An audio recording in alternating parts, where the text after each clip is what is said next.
बोला मग एक मिनिट.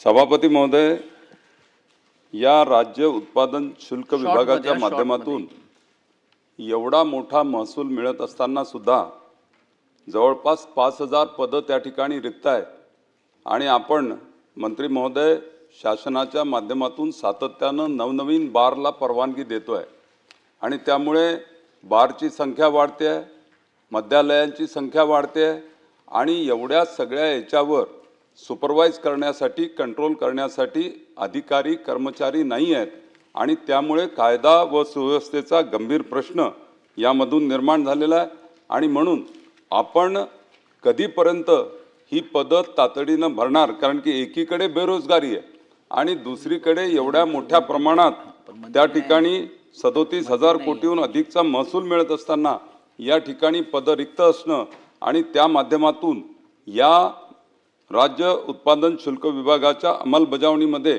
अनंत अडचणी येत आहे आणि त्यामुळे कधीपर्यंत ही पदं आपण भरणार आणि या विभागाला कधीपर्यंत न्याय देणार ते आपण सांगावं ही विनंती. असेच मी सांगितलं की आपल्याकडं दोन पद्धतीनं पदं आपली निर्माण झालेली आहेत. एक आहे की पदोत्तरीनं भरायचं, ते इमॅटनं स्थगिती दिल्यामुळं ते 2 वर्ष प्रलंबित राहिलेलं आहे. मला वाटते लवकरात लवकर त्यामधली स्थगिती उठवून ही पदोन्नती आम्ही लवकरात लवकर करू आणि जे MPSC मार्फत भरायचे जे पदं आहेत याबद्दल आम्ही मागणीपत्र दिलेलं आहे. आम्ही आणखीन मागणीपत्र देऊ आणि लवकरात लवकर पदं भरू. उमाताई 9वी.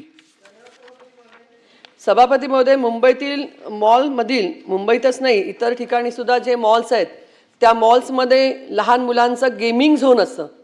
त्या गेमिंग झोनमध्ये जर पाहिलं सभापती महोदय तर अग्निशामक यंत्रणा, स्मोक डिटेक्टर, स्प्रिंकल यंत्रणा ही कुठेही कार्यरत असलेली दिसत नाही. सभापती महोदय, त्या गेमिंग झोनमध्ये आता सध्या असं झालंय की आईनी मुलांना गेमिंग झोनमध्ये सोडायचं आणि शॉपिंग करायचं. सभापती महोदय, खरं पाहायला गेलं तर जे गेमिंग्स तिकडे आहेत ते गेमिंग्स असे आहेत की ते लहान मुलांनी करण्यासारखे पण नाहीत.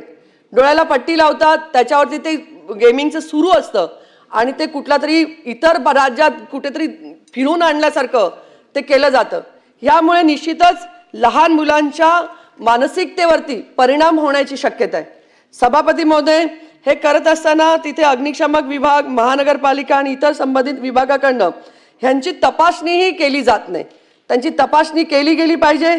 तसंच त्यांचं नूतनीकरण ह्या संदर्भात सुद्धा सभापती महोदय पाहणं गरजेचं आहे. सभापती महोदय, तिथे मेडिकली एखाद्या मुलाला काही झालं तर तिथे ती व्यवस्थाही उपलब्ध नसते. खरं पाहायला गेलं तर मुलांनी ग्राउंडवर खेळायला पाहिजे, पण आया घेऊन जातात, माता घेऊन जाते आणि तिला त्या गेमिंग झोनमध्ये नेलं जातं. माझा प्रश्न आहे की वर्षातून अशा गेमिंग झोन जे आहेत त्याची तपासणी केली जाते का?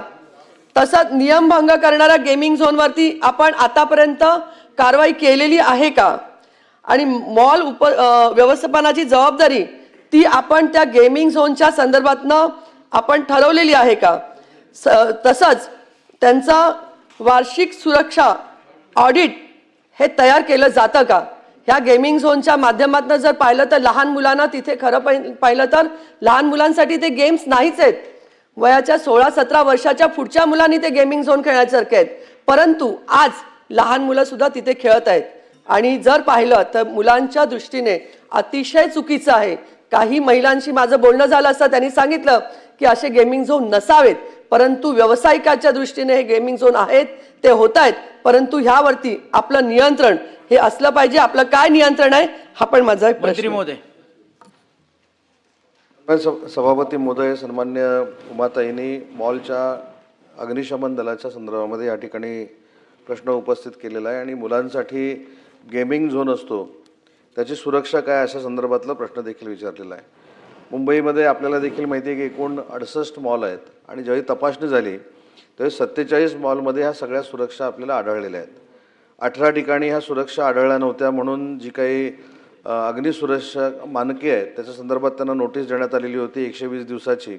त्याच्यामध्ये स्प्रिंकलर सिस्टीम असेल, स्मोक डिटेक्शन सिस्टीम असेल, या सगळ्या तपासण्यात आल्या. त्याच्यानंतर 120 दिवसामध्ये त्यांनी ते पूर्ण केल्या, म्हणून त्यांना पुन्हा एकदा आपण ज्याला परवानगी म्हणतो ती परवानगी देण्यात आली. आणि 3 मॉल मुंबईमधले जे आहेत हे बंद परिस्थितीमध्ये आहेत, तर त्याच्यामध्ये तपासणी झाल्यानंतर बंद असल्यामुळे कारवाई करण्याचा काही प्रश्न झाला नाही. परंतु सन्माननीय सदस्यांनी जो प्रश्न या ठिकाणी मांडला आहे की मुलांसाठी गेमिंग झोनमध्ये सुरक्षेचे निकष पाळले जातात की नाही, या संदर्भामध्ये पुन्हा एकदा पूर्ण मुंबईचाच नाही तर मुंबई असेल, पुणा असेल, नागपूर असेल, जिथे जिथे मॉल्स आहेत त्या ठिकाणी सुरक्षितेचा एक आढावा घेण्याच्या सूचना या आयुक्तांना दिल्या जातील आणि जो काही आढावा तो घेतील तो पुढच्या अधिवेशनामध्ये पटलावर ठेवण्यात येईल. एक काय आलंय बोला आपण एक तर फायर ॲक्टच्या बाबतीतलं पण देखील जो होतो आपल्याला तो करून मला वाटते खूप